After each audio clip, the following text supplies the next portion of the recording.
Day. Today on the Pinstripe Chronicles, Aaron Judge hits number 60. Giancarlo Stanton with the big walk-off grand slam. And what a debut for one Harrison Bader. We're going to break it all down, so keep it locked in right here on Northeast Streaming Sports.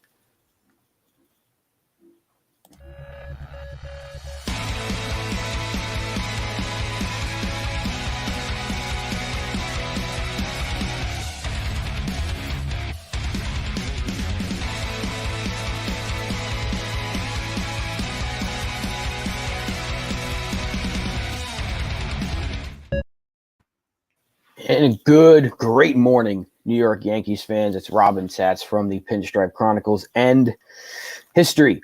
Aaron Judge has tied the Babe. Move over, baby. Got some company. Maris, you're next. Aaron Judge has arrived.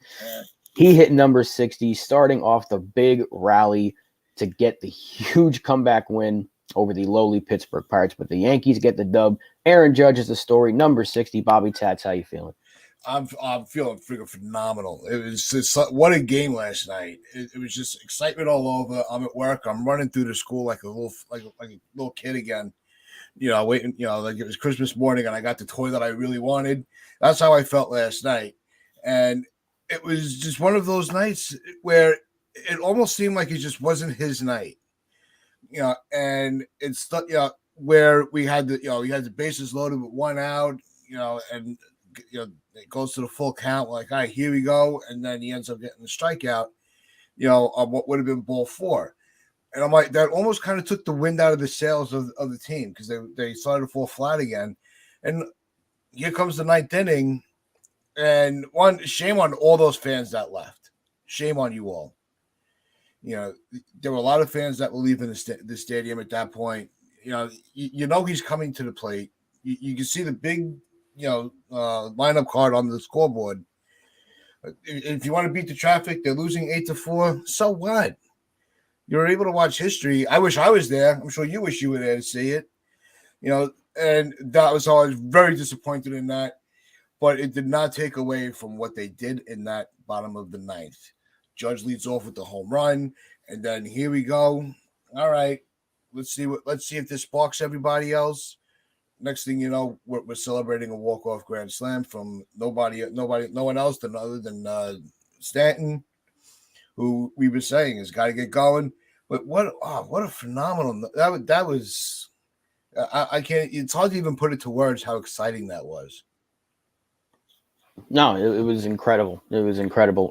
And now Aaron Judge is tied for average in the American League. So Triple Crown is in sight. He's got the bullseye on the Triple Crown. He's got the MVP locked up now that he's hit 60. And once he breaks 61, that should all but guarantee him the MVP. We're watching history. We're watching history. We're watching something that I haven't seen in my lifetime from a player who was clean. I still acknowledge the record as 73 with Bonds, but you knew that it was tainted once everything came out. You knew McGuire's number was tainted. You knew Sosa was tainted. We're seeing something that from a clean player, at least in a Yankee uniform, I haven't seen in my lifetime because A-Rod wasn't clean and he hit 57 that one year, whatever it was. So this is history. This is history, and it just adds on to the fact that they need to pay this man when they hit free agency because everything he's doing, he's once again putting the team on his back because down 3 in the ninth or whatever it was, 3. Who starts the rally? Aaron Judge gets the crowd going, gets the team going. He hits number 60. Everyone's fired up. Rizzo doubles. Gleyber walks. Donaldson somehow found a way to get a hit. And then Stanton hits the grand slam. They didn't even make an out in the ninth inning. No. That's how you come back in dramatic fashion. So you started off with history and you end it with the big fly from Big G. I mean, it all adds up. It was such a perfect way to end that game. And now all eyes are going to be even closer on Judge as he approaches 61 and then eventually 62. And your prediction was he was going to get it in this series. He might, if he hits a couple tonight, he might actually get there. And that's pretty incredible. Yeah. And the other thing that goes unnoticed is, a few weeks ago, you were seeing a lot of intentional walks on Judge, because people were still not that they wanted to cheat him out of the achievement, but they still, there's still a competition going on within that game. So, no pitcher wants to give up a run. No manager wants to put them, their team behind the eight ball. So why pitch to the only guy that could hurt you? We said yesterday the key to him being able to get this back on track is going to be getting him support in the lineup. And with the way that, even though Rizzo hasn't been tearing the cover off the ball, he's putting together some decent at bats. Glaber's been getting a lot better at the plate. He's hitting it. He's starting to spray the ball around a little bit, which is what he needs to do. That's when he's at his best. So Stanton, even though the results like Rizzo have not been there, he, just his presence in the lineup will cause pitchers to kind of pause. Do I really want to work around Judge and deal with the, and add to my headache with having a runner on? So it's very key that they keep this lineup the way it is, where it's a little top heavy, but you're also starting to see this team is starting to click again, offensively. We'll get to the pitching, but the offense is starting to really click, and they're feeding off each other's at bats. They're not just trying to do it all by themselves. If somebody worked a walk, they're not going out there. What was it? There was a 4-pitch walk in the first. I think it was Cabrera's first pitch in the at bat. He took the strike. Don't swing until they show you can put it in the zone. That's smart. That's baseball IQ. That's little. You're taught that in Little League. So it's those fundamentals that they're sticking with. And yeah, Eddie, the bullpen is a big problem. We're going to be breaking that down later on in the show, but it's the fact that Judge was able to, didn't fall to the pressure of sometimes when you get to that milestone where you need one more, that one can take a while. Look, the same thing with Jeter with the 3,000th hit.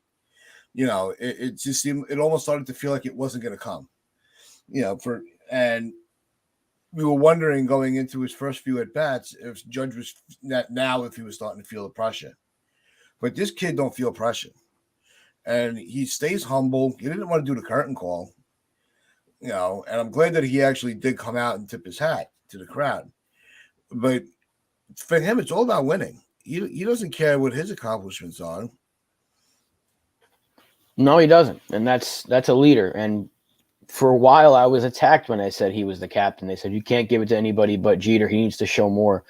What more does he need to show? If you want someone who's going to be labeled as the next Jeter of the Yankee franchise, who else would it be besides him? Because everything he does just echoes what Derek Jeter would do. We're not winning. Why should I do a curtain call?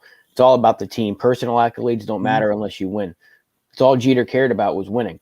Everybody loves Derek Jeter. Aaron Judge is the exact same way. And people attack others when they say Judge should be the captain. So, I mean, if you want the next great, there he is. And he's in our team right now. He's wearing number 99. So the history continues to – the records keep getting broken from him. He's putting himself in the same categories as the likes of Ruth and Maris. And he's surpassing other legends like Gehrig and Mantle in terms of home runs. So, I mean, what more do you want from a Yankee? Yeah, I don't think there's nothing more he can do. And also, Brent, and aside from the home run chase, like we talked about yesterday, it was also, the whole issue with the Triple Crown, and MVP, and everything else that's going with it. This team wouldn't be in the position they are if he wasn't who he was. He could have started pressing, trying to do it all himself and put himself into a slump. But he stayed in his game. He didn't let it get to him. He just kept going out there doing what he knows how to do best. And that's put the bat on the ball. Let the ball go where it goes. It's not like he was only hitting home runs to get to this point. He's not swinging for the fences. You're just putting the bat on the ball, and with this pure strength, the ball just carries. That's why it's gone over the wall for 60 times this season. It's incredible what we're saying. You want to criticize people that want to make it where Judge, he's not a captain. He's not, let him win first and blah, blah, blah. All right, shut up. Because we had Jeter when we were growing up. And now our kids, hopefully at the end of the season, when Judge gets locked up, the next generation will have Judge as their guy. It's just a generational thing. Like with me in Little League idolizing Don Mattingly. So it's just the torch needs to be passed. Don't lie to us, Tats. When you were in Little League, you were idolizing Ruth and Gehrig and Farah. And don't lie about your age. We know how old you are, Bobby Tats. Idolizing Don Mattingly. Get out of here. Trying to lie to us. Anyway, I know what you're saying though, because it's a generational thing. Your grandparents, it's like if they were lucky enough, got to see the Babe, or it was Mantle. Oh, I got to see the 61 season. I got to see Maris and Mantle go head to head. You hear about those stories and you want to be able to have those stories of your own. So for us, it'd be before this season, it was like, I got to see Bonds do it. I saw McGuire do it, but it's like, those weren't, they weren't Yankees. Even that, but it also wasn't real, I guess, because they had some help. I'll just put it that way. But I still think it's the record. I just, there, it wasn't all them, but now, if you're going to say, I want to tell you a Yankee story from my time, I would have told you about Jeter, but now I'm going to also include the 2022 season Aaron Judge put up, because this is incredible stuff. This is record-breaking stuff. It's history. And we're watching history unfold. He 61, I'm thinking he comes tonight. He's probably it'll be crazy. If he does it in his first at-bat, every single at-bat's going to basically be like, I don't know. What's even the word? It'd be like paparazzi would be everywhere surrounding him, like he's a mega star. It's going to be insane. So, I mean, we can't talk about Aaron Judge enough, but we don't want to take up the entire show talking about 99, because it was Big G 2-7. He came up with the big hit, grand slam to win it. We touched about it a little bit earlier, how he needed his bat to get going. Is this the swing that brings him back to form and gets him ready for October? It should be. There's no. He could go out tonight and have another golden sombrero. He was on the verge of a golden sombrero. Going into that last at bat, it's not like he was, putting the bat on the ball where you could just see his timing is there, but it looked like he was just a little off. He was sitting a little. Some people were analyzing that he may be a step too far to the back of the batter's box. Take a step forward. Until your timing is a little better. Everybody's trying to figure out how to get him going, because he needs to get going. That at bat could be and should be that at bat going, okay, I'm still me. I'm still Stanton. I can make an impact in these games. Yeah, we know what he can do. We know what he's capable of. We haven't seen it since he's come off the IL. He's had a couple of home runs, but he hasn't really looked like himself. Now they put him in the 5-hole behind Donaldson. I mean, I still don't like having Donaldson in the lineup at all, but it's working right now. They're scoring runs at a better pace than they were just a couple of weeks ago. So I guess if it ain't broke, don't fix it. But I'm thinking that could be the best alignment. Judge, Rizzo, Torres. Who would have thought? Having Stanton batting 5th could be what gets him going. But he has been looking a little bit better. He wasn't helped on one of those strikeouts because the umpires were terrible last night. But yeah, all we need him to do is just run into one until he's 100%. And I think he's getting closer and closer.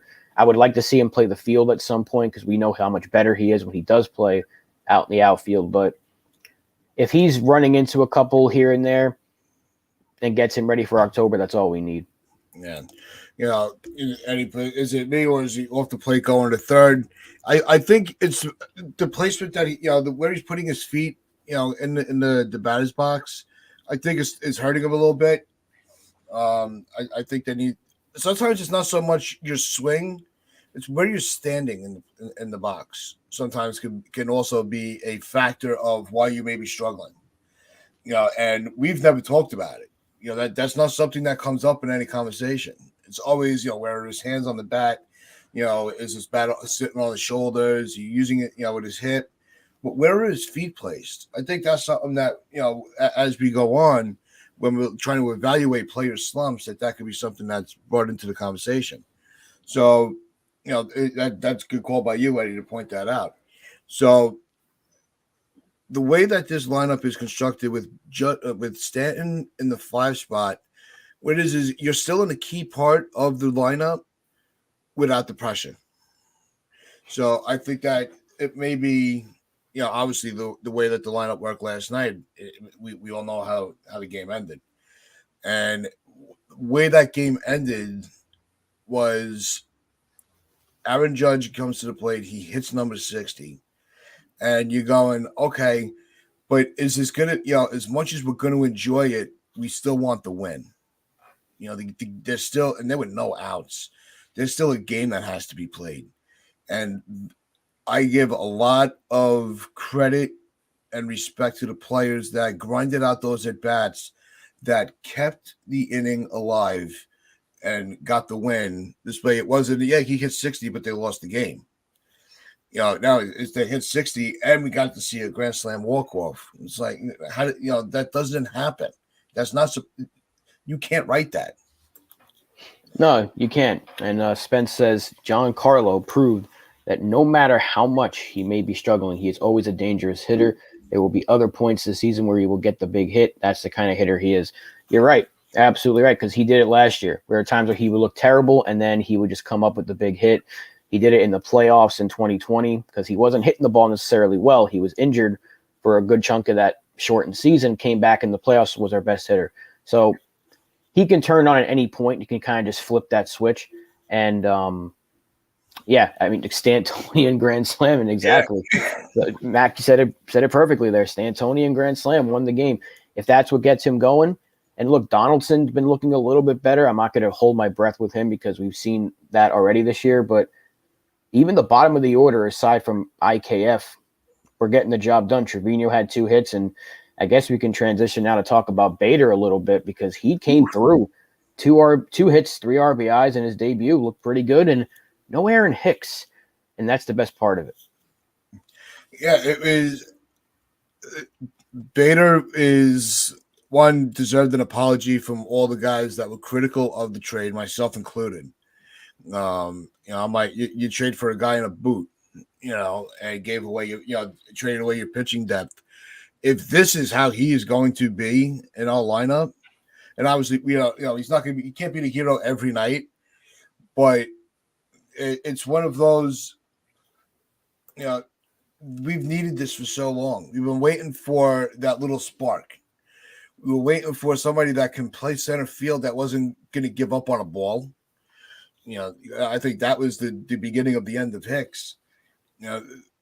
It's pretty much Hicks just got outplayed for his position next year. I would be extremely surprised if they don't move him or just eat the money and get rid of him.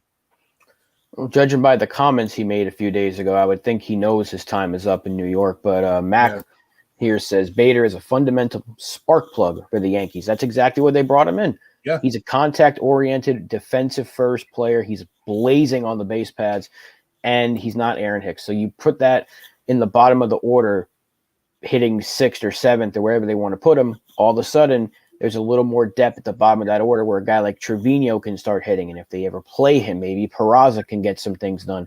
All of a sudden, the bottom of the order is not 3 automatic outs because Bader is a guy that can get on base in a variety of ways. He's not going to wow you with the advanced analytics. Weighted runs created plus is still below 100, I think. His OPS plus isn't great. His OPS isn't great. He's not going to hit a ton of home runs, but he's going to get on. He's kind of like another IKF in a sense, but his defense is also elite, whereas IKF has been below average at shortstop. So I think now is a good opportunity to put Peraza in there at short now that you have another IKF, so to speak. You can get Peraza in there and let him get some at-bats.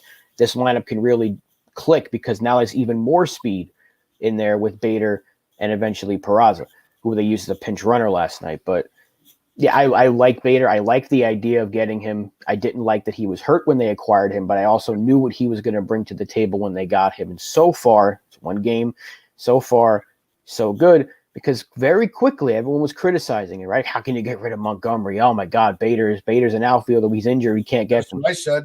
Yep. And I said it. 1 game later, you're like, wow, how about that Harrison Bader? So, well, and to be clear, my criticism was more you just gave away pitching depth for a guy you don't know if you're even going to be able to see play this year. Let him get back on the field, and then we can evaluate the move. I think after the initial sticker shock of it, that was the mentality. And Like I said, the best thing about Bader is he wants to be here like Carpenter. Absolutely. Absolutely. Carpenter wanted to be here. Bader grew up a Yankee fan. So, again, it's all coming back to, getting a fundamental baseball team. Not you don't just need a bunch of, high priced names that are all just you think it's just gonna magically click. It takes a cohesiveness within the dugout and in the locker room, because if you don't have that, nothing's gonna work. It doesn't matter. So having guys that want to be here, that want to contribute, that it's a dream to play at Yankee Stadium. Now we're seeing the payoff, and they're seeing the payoff of everything that they have aspired for. So really, it's a really good thing. And Carpenter, it could be back sooner than we think.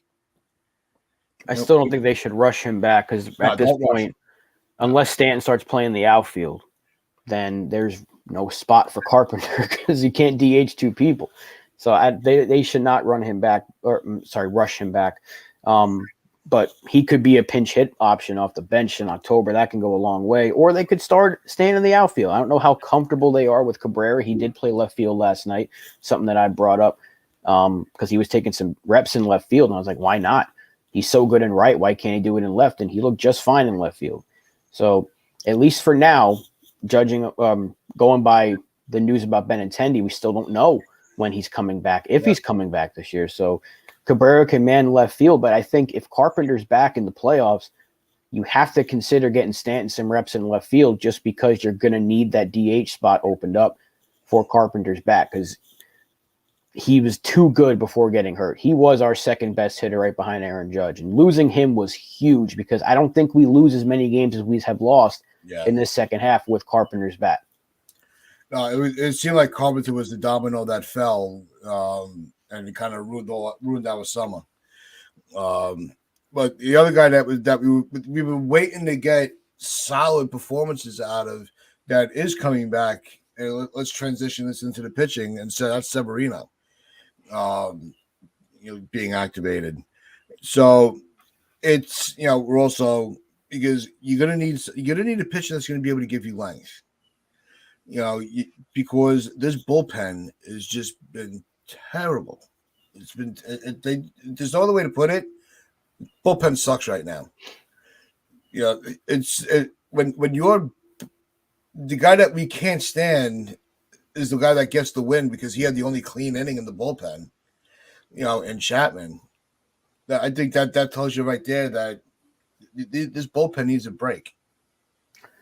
Well, Loizaga had been outstanding up until last night. Same with Trevino, same with Marinaccio. They'd all been really good. They all just had bad games almost in the exact same time, which is sometimes that happens, but Clay Holmes has been terrible, and they got to stop using him in late game situations. It's funny to me, because when he was dominating, Boone was not rushing to put him in the closer role. He said, well, we're going to feel out the situation.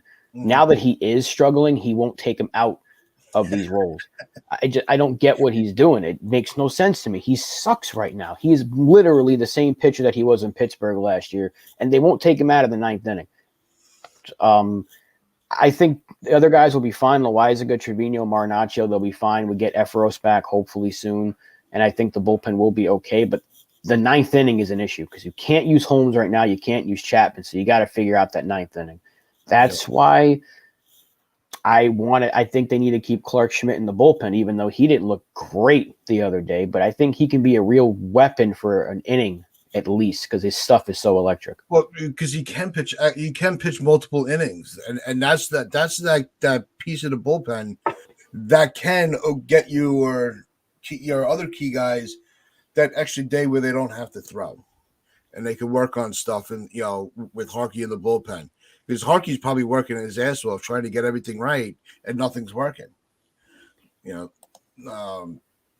Stick to Holmes and closes first now. Holmes has been a very strange case, because the issue with him is because of his back issues. Back issues suck. Anybody that's old like I am, when your back starts to go, it never gets better. So it's, King getting hurt hurts us too. Yeah, losing Michael King Chad Green that we lost for the year. There are pieces that we thought we were going to have for a solid bullpen, because the bullpen's never been our problem. We've always managed to have a strong bullpen year in, year out, where other teams, like we've mentioned, have alternate years. You'll have a reliever that has one good year, one bad year, one good year, one bad year. They've never. Our bullpen, for the most part, has always been on point.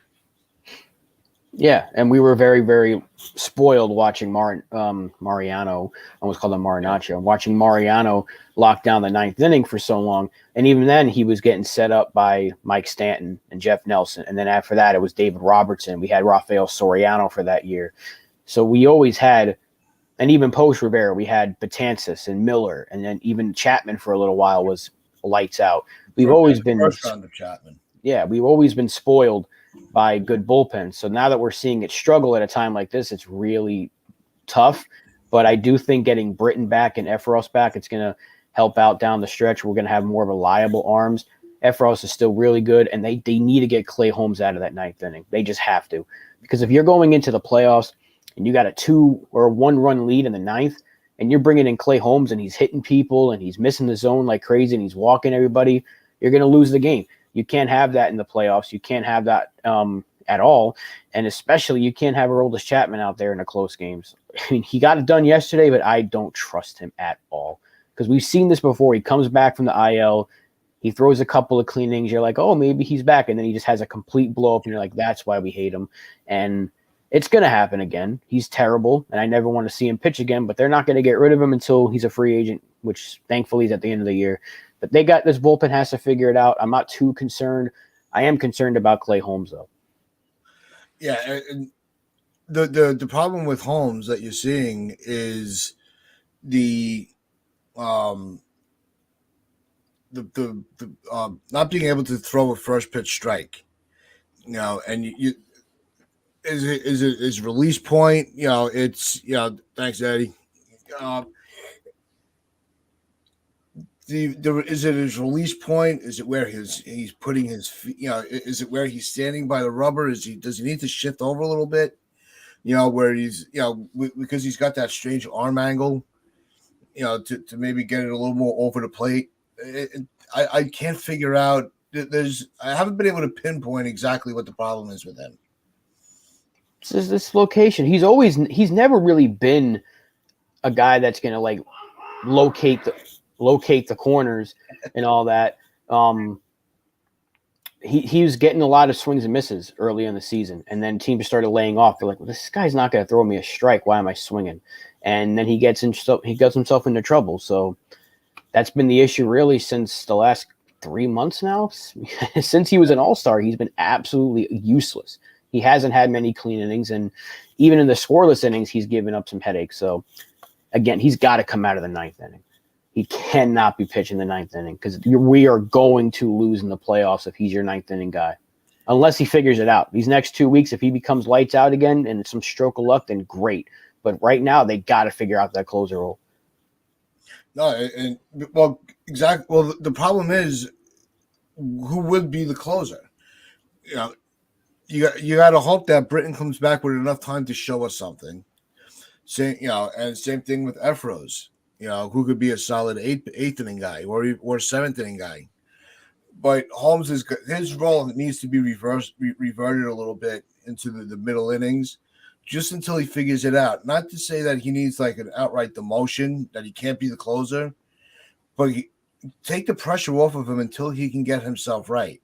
Let him figure out what he's where he's making his mistakes on his release point. Why he's not able to get that swing and miss in the beginning of an at bat.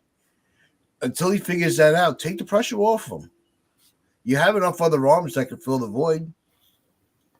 Yeah, I mean they have plenty of arms, and come playoff time, if they want to use Herman out of the bullpen, maybe he can do something. Maybe they use Tyone for an inning. Who knows?